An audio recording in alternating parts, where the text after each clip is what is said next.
बांधवांनो, बुद्ध म्हणतात, जर तुम्ही नकारात्मक परिस्थितीतही सकारात्मक राहू शकत असाल तर तुम्ही जिंकता. नकारात्मक परिस्थितीत सकारात्मकता राखणे म्हणजे नेमके काय? तर जीवनात प्रत्येकाला कठीण प्रसंगाचा सामना करावा लागतो.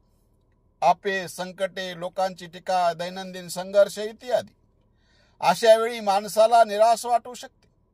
पण जर तो परिस्थितीला सकारात्मक दृष्टिकोनातून पाहू शकला आणि शांत चित्ताने योग्य निर्णय घेतला तर तो मानसिकरित्या अधिक मजबूत राहतो. सकारात्मक राहिल्याने यश कसे मिळते? तर मानसिक धैर्य म्हणजेच अडचणीमध्ये मन शांत ठेवणे आणि संतुलित विचार करणे शक्य होते. उत्साह व ऊर्जा म्हणजेच नकारात्मकतेत अडकण्याऐवजी पुढे जाण्याची प्रेरणा मिळते. निर्णय क्षमता सुधारते, म्हणजे तणावाच्या वेळी चुकीचे निर्णय घेतले जातात, पण सकारात्मक राहिल्यास योग्य मार्ग दिसतो. लोकांशी चांगले संबंध, सतत रागवलेले किंवा तणावग्रस्त राहणारे लोक इतरांपासून दूर जातात, पण सकारात्मक माणूस सहकार्य निर्माण करू शकतो.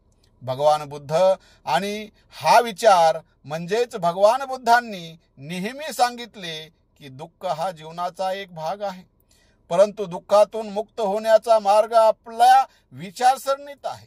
मन हे सर्व काही आहे. तुम्ही जे विचार करता त्यातच तुमचे जीवन बनते, हे त्यांचेच वचन आहे. त्यामुळे जर मन सकारात्मक राहिले तर परिस्थिती बदलू शकते. आपण हा विचार कसा स्वीकारावा? तर कठीण परिस्थितीत हेही निघून जाईल असा विश्वास ठेवा. समस्या सोडवण्यावर लक्ष केंद्रित करा.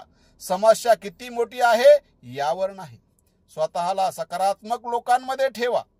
ध्यान किंवा आत्मचिंतन करा, ज्यामुळे मन शांत राहते.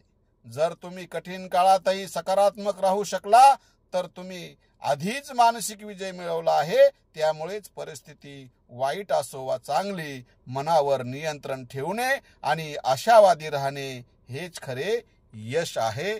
नमो बुद्धाय. जय भीम. भवतु सब मंगलं, भवतु सब मंगलं, भवतु सब मंगलं. साधु साधु साधु.